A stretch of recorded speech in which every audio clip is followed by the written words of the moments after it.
Learning Perry Gimel Aloha Zayin. Also, Lino Ilmano, sandal. One is not permitted to wear a shoe or a sandal. Afilu Baraglo Achas, even 1 foot. Now, let's go down to the Peirush. Just like smearing yourself with oil and washing is forbidden, even one limb, so too putting on a shoe, even one foot is forbidden. But one is permitted to go out with a type of rubber sandal. Those who say that it's made from 10 pieces of wood, shel gummi, which is also a type of reed, is found, and things that are like that.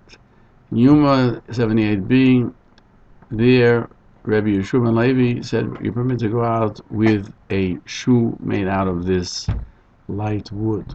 My Mishnah says there are Rishonim who forbid one to go out to the Rishus Rabbim because it doesn't have a name. It's not a shoe. If it's not a shoe, you're carrying it.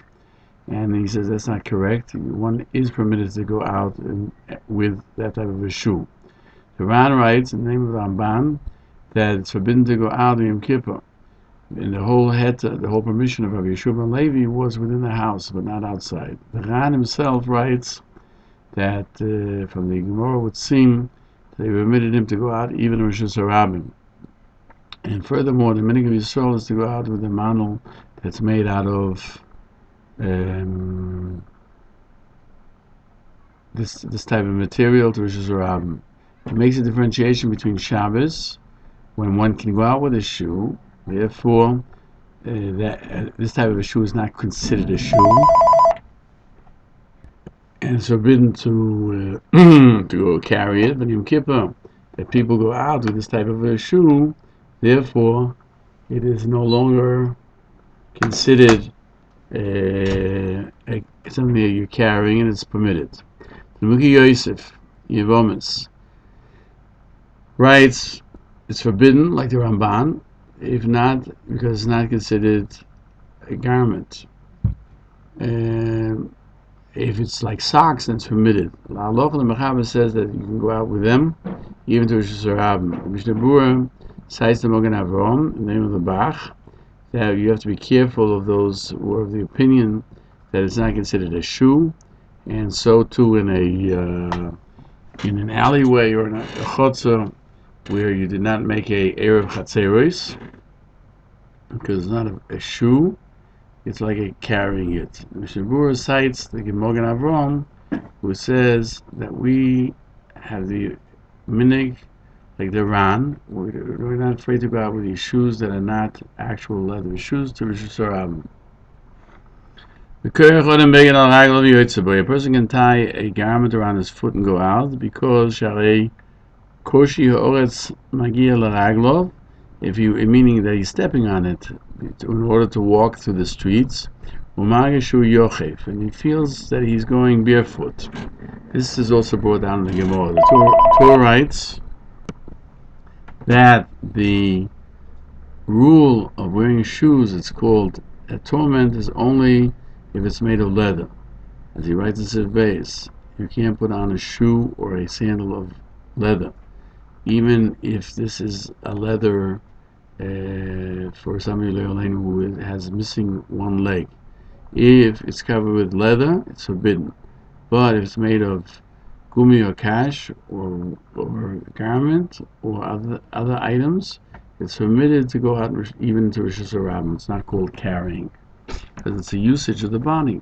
The Tenoikis, young girls, and it means not only young girls, children, even though they are permitted in all the other inuyim. We don't permit them to wear shoes. And in Yuma we find that children were permitted to everything except for wearing shoes. The reason is because eating and drinking and also anointing and washing help them to grow. But putting on the shoes, it doesn't really help them in any case. Most of the time they take it off anyway when they come in the house. Therefore, Chacham forbade it. The Mishnah Berurah cites the Magen Avraham that was in their time, that they used to do this for the child to help him grow healthy. Today, that we don't have this minig, you should not bathe or anoint the child on Yom Kippur, even if it's done through a non-Jew, except in instances of sickness. The Rambam continues in Perek Gimel Halacha Ches, Mutter l'chol Adam, every person is permitted linen as a sandal, Mahamas Akrev. If he's walking through a field, he's afraid of a scorpion, he can put on a shoe, or a snake, shlit tishachenu. He shouldn't bite him. So let's go see what it says in the Peirush. It seems the Rambam, even if he's not going for a mitzvah, you can put it on with a sakona. And so the Torah writes in 6:14, not like the Hilchos Gedolos, that permitted it only if he's going to do a mitzvah. Hachaya, a woman who's given birth, who tells Linon as a sandal, she can put it on a shoe, mishum sino, because of the coldness of the earth, kol shloshim yom, for 30 days. Rabbeinu writes in Sotah 11b, we find that she would catch cold otherwise. In Yuma 73b, the disagreement of Tanoia and Beliezer permits a woman who's given birth to put on a shoe, the Chacham forbade it, and the Rif writes in other Rishonim, the Halacha like Beliezer, that it's permitted, because the Gemara, even though he's an individual against many, the Gemara goes according to, delves into his words. How long is a woman called a one who was given birth? 30 days, because then she's considered a person who's sick, even though they're not in danger.